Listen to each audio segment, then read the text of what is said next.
Hello friends, स्वागत है आप सभी का हमारे डेली करंट अफेयर की सीरीज में। और डेट है आज की 1 जुलाई और आज भी हम डिस्कस करने वाले हैं कुछ करंट इश्यूज। और लास्ट में हम डिस्कस करेंगे प्रैक्टिस एमसीक्यू, तो इसलिए आप इस वीडियो को लास्ट तक देखिएगा ताकि आपको इस प्रैक्टिस एमसीक्यू का आंसर आपको पता चल सके। चलिए हम सबसे पहले देखते हैं, जो हमने कल एक क्वेश्चन डिस्कस किया था उसका हम आंसर देख लेते हैं आज। तो उसका आंसर है ए, यानी कि फर्स्ट और थर्ड स्टेटमेंट सही थे। तो इसका मतलब क्या है कि जो डीआईपीपी है वो एस्टेब्लिश हुआ था 1995 में ही एस्टेब्लिश हुआ था, और उसका फंक्शन क्या है, it facilitates investment and technology flow and monitor industrial development in the liberalised environment. तो ये इसका फंक्शन था और ये इस समय एस्टेब्लिश हुआ था। अब सेकंड स्टेटमेंट क्यों गलत है वो भी हम देख लेते। तो देखिए, it comes under the ministry of MSME. तो ये एमएसएमई मिनिस्ट्री के अंडर पे नहीं आता। ये किस मिनिस्ट्री के अंडर पे आता है? तो ministry of commerce and industries के अंदर पे ये आता है। तो इसलिए इसका सही आंसर क्या हो जाता है? ए, 1 एंड 3, फर्स्ट 3 स्टेटमेंट सही थे। चलिए हम न्यूज के बारे में देखते हैं। तो सबसे पहले न्यूज है हमारे पास प्रोजेक्ट प्लेटिना के बारे में, जो कि महाराष्ट्र गवर्नमेंट ने हाल ही में लॉन्च किया है। चलिए हम इसके बारे में देख लेते हैं। न्यूज के बारे में देखते हैं। तो महाराष्ट्र के सीएम उद्धव ठाकरे, उन्होंने जो प्रोजेक्ट है, प्रोजेक्ट प्लेटिना, उसे लॉन्च किया है। उसके लिए 16.65 करोड़ का फंड या बजट रखा है इस प्रोजेक्ट के लिए। चलिए हम देखते हैं इस प्रोजेक्ट में होना क्या है। तो ये जो प्रोजेक्ट प्लेटिना है ये दुनिया का सबसे बड़ा ऐसा प्रोजेक्ट रहेगा जिसमें सबसे ज़्यादा लोग इंक्लूड रहेंगे। किस लिए? कोवेलेसेंट प्लाज्मा थेरेपी के लिए। इस प्रोजेक्ट के थ्रू जो कोविड-19 का जो ट्रीटमेंट है वो प्लाज्मा थेरेपी के थ्रू करवाने के लिए ये प्रोजेक्ट शुरू किया गया है महाराष्ट्र गवर्नमेंट के द्वारा।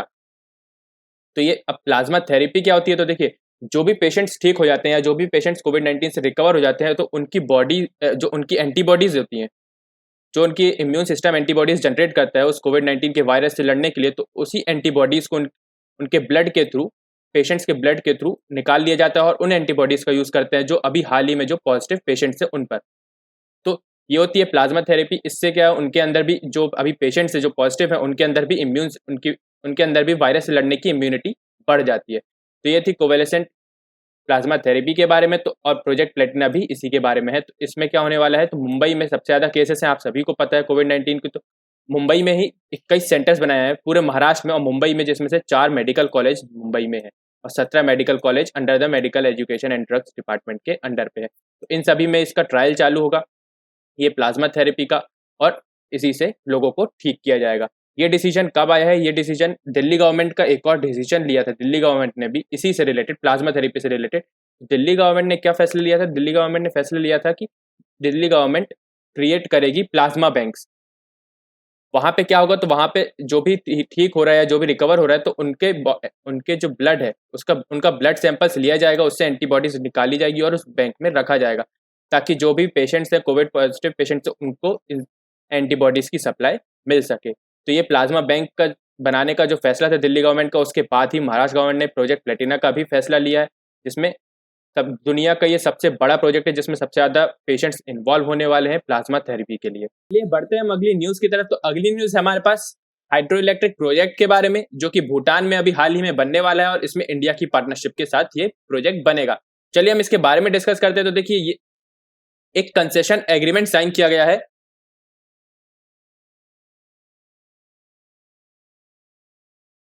देखिए 29 जून को एक कंसेशन एग्रीमेंट साइन किया गया है। किस किस के बीच में? तो ये साइन किया गया है खोलोंगचू हाइड्रो एनर्जी लिमिटेड, ये एक कंपनी है, इसके बीच में, इसके साथ, और रॉयल गवर्नमेंट ऑफ भूटान, इन दोनों के बीच में ये एग्रीमेंट साइन किया गया है। ये एग्रीमेंट किस लिए है? तो इस एग्रीमेंट के थ्रू ये जो कोलोंगचू हाइड्रो एनर्जी लिमिटेड कंपनी है उसको राइट मिल जाएगा इस प्रोजेक्ट को ऑपरेट करने के लिए।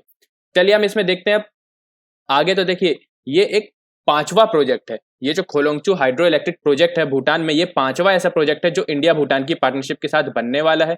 इसके पहले इंडिया भूटान की पार्टनरशिप के साथ 4 प्रोजेक्ट और बन चुके हैं पिछले 30 सालों के अंदर, और टोटल कैपेसिटी 2100 मेगावाट की हो चुकी है। ये जो प्रोजेक्ट है ये 600 मेगावाट की कैपेसिटी का बनेगा। और ये बनने कहाँ वाला है? तो देखिए, ये बनेगा खोलोंगचू रिवर पे। ये कहाँ बनने वाला है? खोलोंगचू रिवर पे। जस्ट कब बनेगा? जस्ट जब वो रिवर ड्रैंगमेचू रिवर के साथ मिल जाती है उसके पहले। तो खोलोंगचू रिवर पे बनने वाला है, ये आपको याद रखना है, इसलिए इसका नाम क्या रखा गया है? Kholongchu hydro electric project. और ये कहाँ पे लोकेटेड है? तो ये है त्रिशियांगसी डिस्ट्रिक्ट भूटान में। तो यहाँ पे ये लोकेटेड है। तो इसमें गवर्नमेंट ऑफ इंडिया का क्या रोल है? तो देखिए, गवर्नमेंट ऑफ इंडिया जो है ये भूटानीज कंपनी है drug green power corporation limited, इसके क्या है, आधे शेयर खरीद लेगी और इसे ऐसा ग्रांट देगी भूटान को इस प्रोजेक्ट को कंस्ट्रक्ट करने के लिए। तो ये रोल था, इसलिए यहाँ पे गवर्नमेंट टू गवर्नमेंट का इंटरेक्शन नहीं है इस प्रोजेक्ट में। इसमें क्या है, एक कंपनी के थ्रू गवर्नमेंट क्या कर रही है, हेल्प कर रही है भूटान को ये हाइड्रो इलेक्ट्रिक प्रोजेक्ट बनाने में, जिसको हम क्या कहते हैं, जॉइंट वेंचर। जॉइंट वेंचर मतलब जब दो बड़ी कंपनीज आपस में मिलकर एक अलग कंपनी बना लेती हैं, या एक खुद की अलग से एक कंपनी बना लेती है, दो कंपनी मर्ज होकर किसी एक स्पेसिफिक काम के लिए, तो वो कहलाता है क्या, जॉइंट वेंचर। तो ये 30 साल तक इस प्रोजेक्ट को चलाएगा और उसके बाद ये प्रोजेक्ट क्या होगा, भूटान गवर्नमेंट के अंडर में आ जाएगा। चलिए हम इसके बारे में देखते हैं, तो इसका सिग्निफिकेंस क्या है।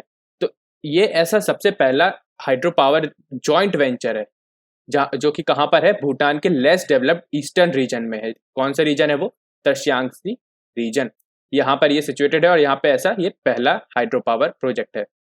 और दूसरा क्या है इसका मेन चीज है, दूसरा ये है कि ये बिल्कुल 50-50% के जॉइंट वेंचर पे बनने वाला है और इसमें गवर्नमेंट टू गवर्नमेंट एग्रीमेंट नहीं होना है। इस प्रोजेक्ट में गवर्नमेंट टू गवर्नमेंट एग्रीमेंट नहीं है, इसमें कंपनीज आपस में एग्रीमेंट साइन करके बनाएंगी। चलिए अब हम देखते हैं अदर प्रोजेक्ट के बारे में जो कि इंडिया और भूटान की पार्टनरशिप के कारण भूटान में बने हैं। तो इसके पहले मैंने आपको पहले ही बता चुका है 4 प्रोजेक्ट बन चुके हैं, जिसमें से देखिए सबसे पहले बना था चूका हाइड्रो इलेक्ट्रिक प्रोजेक्ट जो कि था 336 मेगावाट का। फिर उसके बाद बना कुरीचू जो कि था 60 मेगावाट का, और फिर उसके बाद ताल जो कि था 1020 मेगावाट का, और फिर उसके बाद अभी हाल ही में बना था 2019 में ये hydro electric project Mangdechhu hydro electric project. इसका इनॉग्रेशन हो गया था, इसका कंस्ट्रक्शन कंप्लीट हो चुका है, ये ऑपरेशनलाइज हो चुका है ये प्रोजेक्ट मागदीचू। इसका कंस्ट्रक्शन हुआ था अगस्त 2019 में, इसलिए ये इस साल के प्रीलिम्स के लिए इंपॉर्टेंट हो सकता है। तो आप याद रखिएगा Mangdechhu hydro electric power project Bhutan में है और ये 720 मेगावाट का और इंडिया की पार्टनरशिप के साथ इसे बनाया गया था।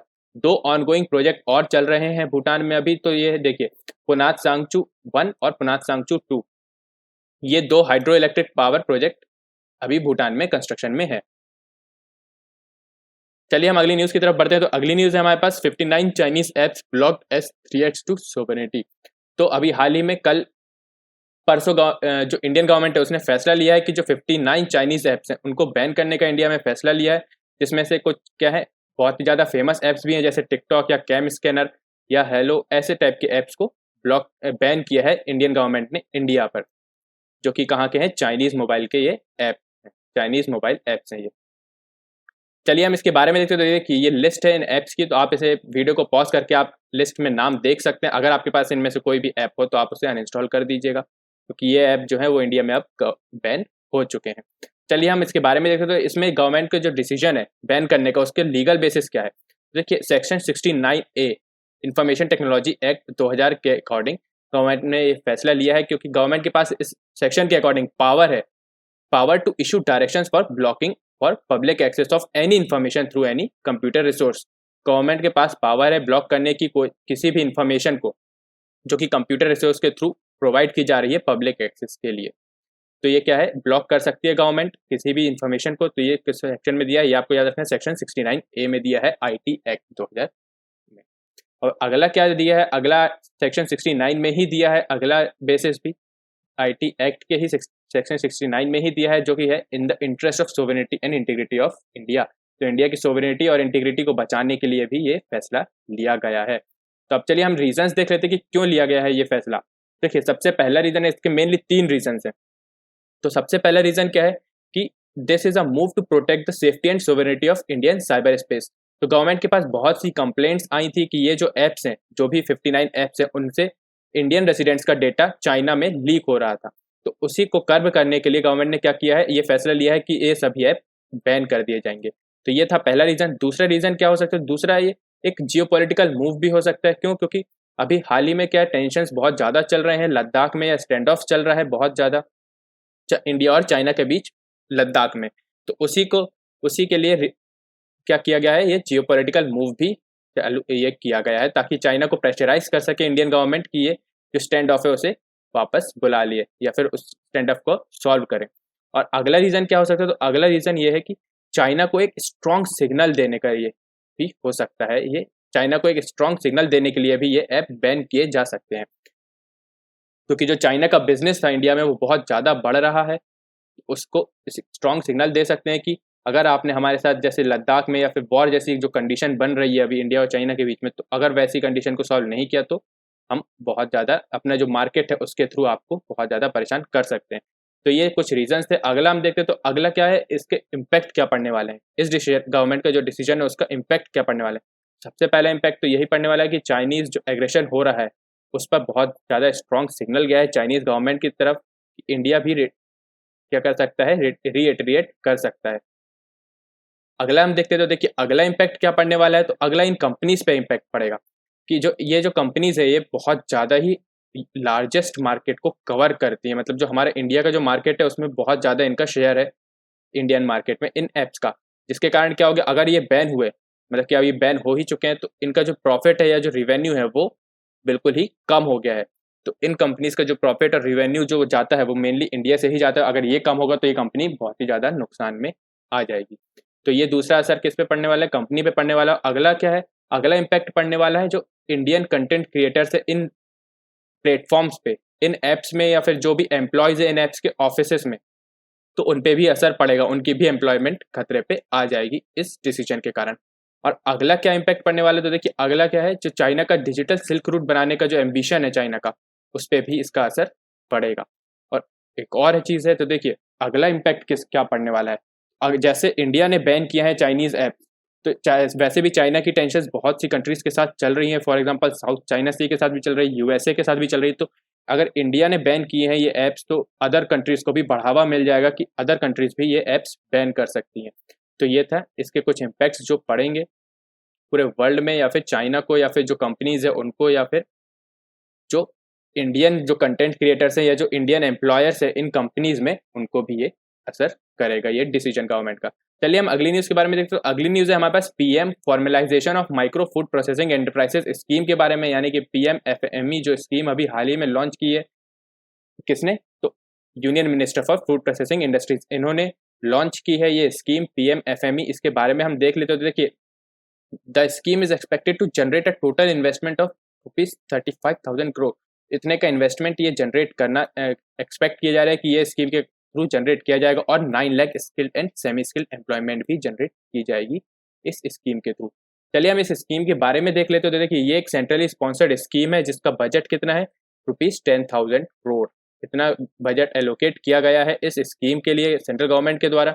देखिए ये एक सेंट्रली स्पॉन्सर्ड स्कीम है, इसीलिए क्या है, ये कंप्लीटली सेंट्रली फंडेड नहीं है। 60% में जो फंड है वो सेंटर देगी और 40% स्टेट्स देंगी। और ऐसे ही दिल्ली और पुडुचेरी के लिए भी है, 60-40 का रेशो है दिल्ली और पुडुचेरी के लिए भी। और जो नॉर्थ ईस्टर्न या हिमालयन स्टेट्स है उनके लिए ये रेशो 90-10 है, मतलब 90% सेंटर देगी फंड और 10% स्टेट देंगे। और जो यूटीज है उनके लिए तो 100% सेंटर ही देगी फंड्स। तो ये जो स्कीम है वो कब तक चलने वाली है, तो ये 5 ईयर के लिए ये स्कीम चालू की है, 2021 से 2024-25 तक, मतलब 2024 से 2025 तक की स्कीम चलने वाली है। इस स्कीम में मिलेगा क्या, तो देखिए इस स्कीम में जो माइक्रो एंटरप्राइजेस है उनको सब्सिडी दी जाएगी 35% की। जो भी प्रोजेक्ट के कॉस्ट रहेगा उस पर 35% की उन्हें सब्सिडी दी जाएगी, और एक सीलिंग भी दी गई है कि 10 लाख से ज़्यादा आपको सब्सिडी नहीं मिलेगी, मतलब ज़्यादा से ज़्यादा 10 लाख की उन्हें सब्सिडी मिल जाएगी। और अगली चीज़ क्या मिलने वाली है, तो देखिए अगली चीज़ है the beneficiary will have contribute at least 10% of the project cost. मतलब जो बेनिफिशियरीज है, जो भी एंटरप्रेन्योर्स है, जो ये एंटरप्राइज खोलना चाहते हैं या प्रोजेक्ट कोई सा चालू करना चाहते हैं, तो उनको कम से कम 10% तो पे करना पड़ेगा जो भी प्रोजेक्ट का कॉस्ट है उसका, और बाकी का जो है वो लोन ले सकते हैं इस स्कीम के थ्रू। अगला देखते हैं हम, अगला क्या होने वाला है, तो देखिए nearly 2 lakh micro enterprises will get credit link subsidy based subsidy support. तो कम से कम 2 लाख माइक्रो एंटरप्राइजेस को क्या मिलने वाला है, क्रेडिट लिंक सब्सिडी सपोर्ट मिलने वाला है, जो ये सब्सिडी है वो मिलने वाली है। चलिए हम इसके बारे में देखते हैं और इसका जो फीचर्स हैं वो देख लेते हैं, हम वो डिस्कस कर लेते हैं। देखिए this scheme adopt one district one product, one district one product approach भी ये अडॉप्ट करती है ये scheme. One district one product क्या है, मतलब कि एक कोई डिस्ट्रिक्ट क्या करेगा, आइडेंटिफाई करेगा कोई एक फूड प्रोडक्ट और उसके ही प्रोडक्शन पे ज़्यादा ध्यान देगा, उसी को ज़्यादा इम्प्रूव करेगा उसका ही प्रोडक्शन। फॉर एग्जाम्पल देखिए ये कुछ लिस्ट है, कुछ देखिए जैसे एक डिस्ट्रिक्ट मैंगो का प्रोडक्शन ज़्यादा कर सकता है अगर उसके यहाँ रॉ मटेरियल्स वगैरह जो है वो अच्छे से अवेलेबल है उस डिस्ट्रिक्ट के आसपास, या पोटैटो या लीची, ये इनमें से किसी भी फूड प्रोडक्ट का जो प्रोडक्शन है वो कर सकता है। तो ये थे इस स्कीम के अंदर मेनली क्या है, इस स्कीम में अप्रोच क्या दिखाया गया है, इस स्कीम में वन डिस्ट्रिक्ट वन प्रोडक्ट का अप्रोच दिखाया गया है। और एक और चीज़ है जो इस स्कीम में एक और चीज़ पे फोकस किया गया है, वो किया गया है वेस्ट टू वेल्थ प्रोडक्ट। मतलब वेस्ट को भी हम, जो इंडस्ट्रीज़ हैं, जो भी ऐसी कोई एंटरप्राइज जो बनेगी, जो भी ऐसी कोई एंटरप्राइज बनेगी जो वेस्ट फूड प्रोडक्ट को अगर अच्छे किसी प्रोडक्ट में कन्वर्ट कर सकती है या अच्छे किसी प्रोडक्ट में मैन्युफैक्चर कर सकती है, तो वो उसको भी इसमें बहुत ज़्यादा फायदा मिलने वाला है। और माइनर फॉरेस्ट प्रोडक्ट्स पे भी इस स्कीम में फोकस किया गया है और एस्पिरेशनल डिस्ट्रिक्ट के में फोकस किया गया है। एस्पिरेशनल डिस्ट्रिक्ट क्या है? तो एस्पिरेशनल डिस्ट्रिक्ट भी इन्हीं में से ही चुने जाएंगे, वन डिस्ट्रिक्ट वन प्रोडक्ट के थ्रू ही चुने जाएंगे। तो ये था इसके बारे में फीचर्स। अब इसकी बेनिफिट्स देख रहे थे कि इसका फायदा क्या क्या होने वाला है स्कीम का। देखिए, कम से कम लगभग 8 लाख माइक्रो एंटरप्राइजेस को इसका बेनिफिट मिलेगा, access to information and better exposure and formalisation. 8 lakh enterprises का क्या होगा? फॉर्मलाइजेशन हो सकता है इससे। मतलब ये जो इनफॉर्मल जो सेक्टर है हमारे इंडिया में, उसको भी ये फायदा पहुंचाने वाला है, उसका फॉर्मलाइजेशन भी हो सकता है। अगला क्या है? It will enable them to formalise, grow and become competitive. बनी बात है, अगर इतना इतना ज़्यादा फ़ायदा मिलेगा इन एंटरप्राइजेस को, तो ज़्यादा से ज़्यादा एंटरप्राइजेस प्रोडक्शन करेंगी और टेक्नोलॉजी भी ज़्यादा से ज़्यादा आएगी और कंपटीशन भी ज़्यादा से ज़्यादा बढ़ेगा। तो ये है इसका एक और फ़ायदा। अगला क्या है फ़ायदा? तो देखिए, the project is likely to generate 9 lakh skilled and semi skilled job. अब अगर इतना ज़्यादा सब्सिडी मिलने वाली है, तो बहुत सारी इंडस्ट्रीज़ लगेंगी, बहुत सारी जो फूड प्रोसेसिंग के जो प्लांट्स है वो सभी लगेंगे और उसमें लेबर या फिर एम्प्लॉयर्स की ज़रूरत तो पड़ेगी ही। तो उसके लिए क्या होगी, जो एम्प्लॉयमेंट है वो भी बहुत ज़्यादा जनरेट होगी इस स्कीम के थ्रू। गवर्नमेंट ने क्या एक्सपेक्ट किया है कि 9 लाख एम्प्लॉयमेंट जनरेट हो सकती है स्किल्ड और सेमी स्किल्ड जॉब्स की। अगला क्या असर पड़ने वाला है? तो देखिए, अगला जो बेनिफिट है इसका, वो है scheme envisages increased access to credit by existing micro food processing entrepreneurs, women entrepreneurs और entrepreneurs in the aspirational district. इन सभी को जो एक्सेस है क्रेडिट के लिए वो और ज़्यादा बढ़ जाएगा, क्योंकि लोन इस स्कीम के थ्रू उन्हें ईजिली मिल सकता है। अगला हम देखते हैं तो better integration with organised market के साथ बेटर इंटीग्रेशन मिलेगा। और अगला जो है, अगला बेनिफिट है वो है increased access to common services like sorting, grading, processing, packaging and storage. ये कुछ फायदे थे इस स्कीम के, तो आप इन्हें ध्यान रखिएगा। चलिए हम अगली न्यूज़ की तरफ आते हैं। तो अगली न्यूज़ है हमारे पास नेशनल डॉक्टर्स डे की। डे के बारे में, तो ये डे कब सेलिब्रेट किया जाता है? तो ये डे आज ही है, 1 जुलाई को ये सेलिब्रेट किया जाता है। और इस साल की जो थीम है 2020 की, वो क्या है? लेसन द मोर्टेलिटी ऑफ कोविड-19। ये इस साल की थीम है नेशनल डॉक्टर्स डे की। ये इंडिया का है, ये इंटरनेशनल नहीं है। नेशनल डॉक्टर्स डे जो कि 1 जुलाई को सेलिब्रेट किया जाता है। और ये किसके मेमोरी में सेलिब्रेट किया जाता है? तो ये this day marks the birth as well as death anniversary of doctor Bidhan Chandra Roy. जो डॉक्टर BC रॉय हैं, उनकी याद में ये मनाया जाता है, उनकी बर्थ एनिवर्सरी पे ये मनाया जाता है। ये कौन थे? तो ये एक बहुत ही फेमस फिजिशियन थे इंडिया में, और इन्हें भारत रत्न भी मिल चुका है। तो डॉक्टर BC रॉय की याद में नेशनल डॉक्टर्स डे मनाया जाता है। तो अगली न्यूज़ है हमारे पास कोवैक्सीन के बारे में। आप सभी ने इसके बारे में सुना होगा। कोवैक्सीन हाल ही में अभी DGCI ने,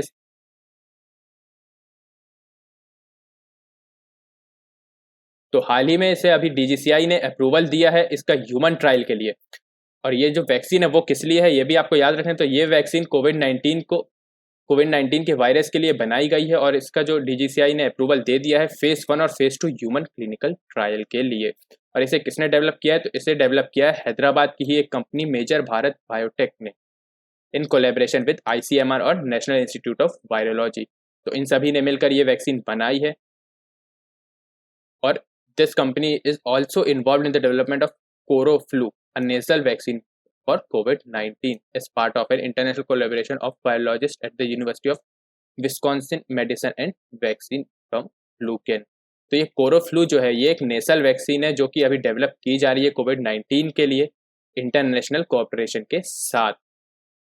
मतलब इंटरनेशनली इसको कोलेबरेट मिलेगा अदर जो इंटरनेशनली फर्म्स है उनसे इस कंपनी को इस वैक्सीन को बनाने के लिए। तो ये था कोवैक्सीन के बारे में।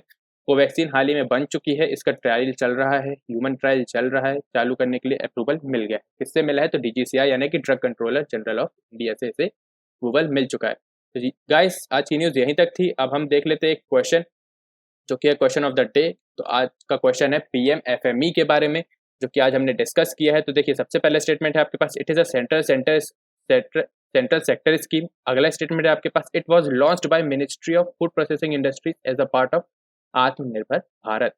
थर्ड स्टेटमेंट है आपके पास, it adopts one district one product approach to reap the benefit of scale in terms of procurement of input, availing common services and marketing of products। इन स्टेटमेंट्स में से आपको सही स्टेटमेंट बताना है, सही स्टेटमेंट चुनना है और आपके पास ये 4 ऑप्शन है, इनमें से आप करेक्ट आंसर हमें दे सकते हैं और इसका करेक्ट आंसर आप हमें कमेंट सेक्शन में भी दे सकते हैं।